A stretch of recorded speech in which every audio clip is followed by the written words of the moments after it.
Hello, welcome to Endoor N-Gauge Model Railway. It's been a year since my last scenic update video, which was itself a year from the previous one, so it seems they're becoming a January video theme. Last January, not long after releasing the previous video, I experimented with a sculptor mold alternative, mixing plaster of Paris with shredded toilet paper to make a moldable material for fine-tuning land shapes. To start with, I measured plaster and water to get whatever ratio I was aiming for, which I presumably got from the instructions that came with the plaster, then mixed shredded paper into it and spread some of that on the layout. I wanted to get a smooth join in shape between a removable section of land and the permanent section it goes next to, but the mix ended up being far too dry and didn't result in a smooth finish. Since careful measurement hadn't worked, I switched to measuring by eye, and made a wetter mix for a second attempt a few days later. It seemed better when I applied it to the layout, but once it was dry it seemed to have become more lumpy. I haven't since tried again, but an even wetter mix is probably the thing to try next time. I tried sanding the surface, but the plaster is a lot harder than I'd expected, and the sanding didn't make a lot of difference after quite a lot of effort. That was the last scenic thing I did with Endoor for most of 2025, and after nearly a year of no progress, once again by the Christmas holidays I was motivated to get something done. This time I decided I wanted to add colour to the layout. A long time ago I promised my children they could help to paint the base scenery colour of the layout, so we had a bit of a family painting session with cheap acrylics. I'm very undecided about what man-made features I want to appear on this layout, and rarely give it much thought. So I've decided I'll make most of the scenery look like grassland first, so it at least looks nice even if not especially interesting. In most videos I've seen of other people making their layouts, the base colour for grassland is brown, to replicate soil.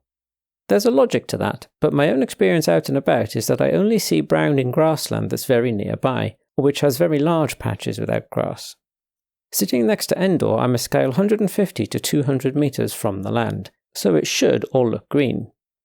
The colour should come from the scatters I intend to use, but if any scatter breaks away I don't really want it to stand out, so green seems like the best base colour. For the first batch of scatter I used neat PVA glue and what I thought was a reasonable density of scatter. I wanted to reuse scatter that didn't stick, so the next day found a little net bag to catch it at the vacuum cleaner. That wasn't ideal and also ended up being consumed by the vacuum cleaner, so I tried a thin t-shirt. That didn't work very well either. Eventually my wife donated tights for this. They work very well. After removing loose scatter there were some obvious patches where no scatter had stuck, but also far too much base paint showing in general. I don't think that really comes across in the photos. Next I used watered down PVA to help it spread better, and applied a lot more of it for the next few patches, and to cover bare areas from the first attempt. I was also too gentle with shaking the scatter on to start with. It's much better to apply it very thickly to get good coverage, even though it means doing smaller sections at a time. I don't have a lot of scatter available, so didn't make a lot of progress. I intend to use one or two other shades of scatter over this layer to stop it all looking completely uniform. While waiting for scatter to dry, I decided to experiment with enclosing the back corner of the track in a tunnel. For a long time I haven't liked seeing trains double back on themselves, but I haven't left much space to hide that in a nice way.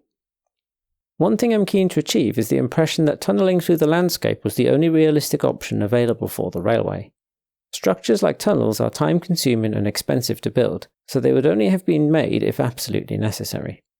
For a tunnel to look right, it needs to be going through quite a chunky piece of land above and beside it, otherwise the railway would have just made a cutting to get through, or gone around.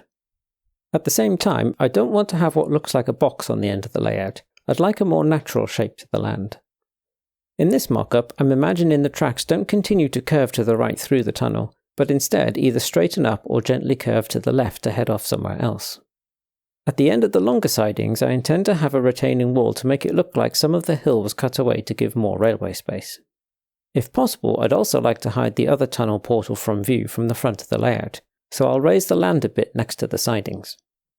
Ultimately, given how infrequently I make any progress with scenery, I'm just aiming for it to be an improvement on what's been there for the last year. When I eventually start thinking about a bigger and better railway to replace this one, then I'll give more consideration to these kinds of features from the outset. I thought it best to leave that mock-up in place for a while in case I changed my mind about how it looks. Just before Christmas, the Graham Farish Class 150/2 sprinters in GWR livery became available. I had pre-ordered one in August, and it arrived on Christmas Eve.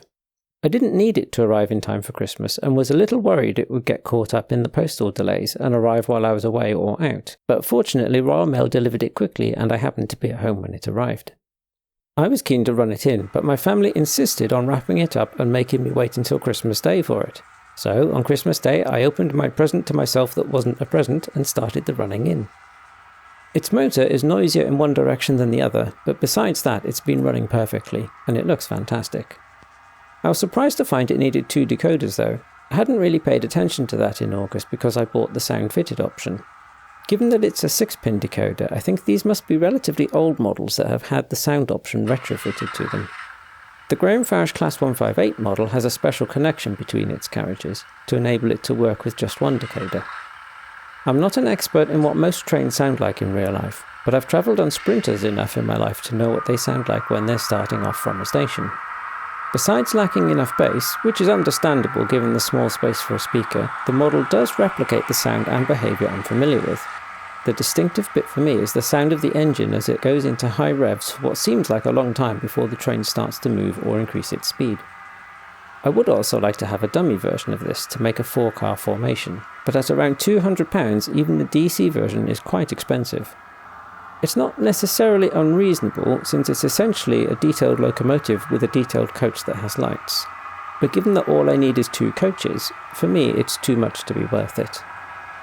Up until now I've never fitted detailing parts to any of my trains, but this one comes with snowplows which I think would make it look a lot nicer. I had a feeling the sprinters in the southwest usually have their snowplows on, and during the Christmas holidays I had a day trip to Dawlish, so paid closer attention to the sprinters this time. All the ones I saw had their snowplows fitted, so I do intend to fit the snowplows and realistic looking but non-functional couplings to this model. After I'd finished running in the Class 150 and was happy it worked fine, I turned to a small amount of track ballasting. I've seen quite a few channels use chinchilla sand for N-gauge ballast, so a long time ago I bought the cheapest bag of it I could find on Amazon. It's a lot cheaper than model railway ballast products. I was very pleased with the colour when I opened the packet. It's just the shade of grey that I'd like to use, and when looking closely at it there's plenty of variation in tones of individual grains.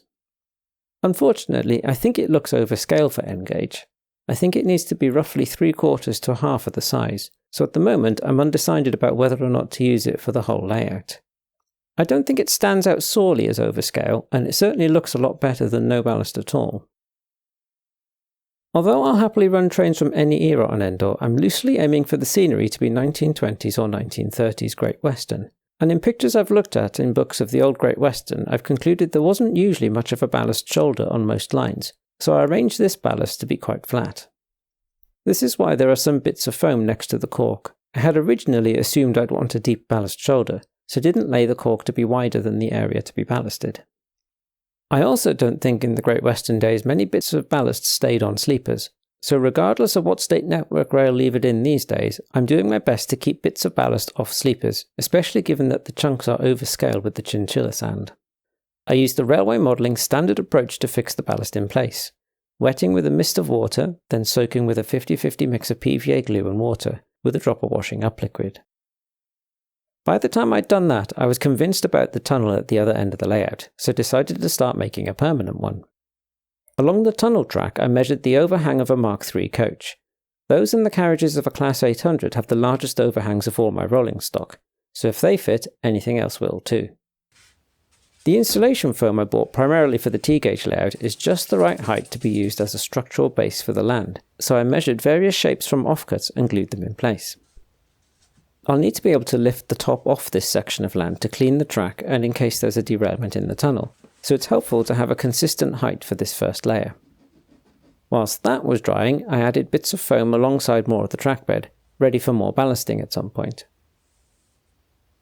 I didn't know what colour the chinchilla sand ballast would end up like once it dried.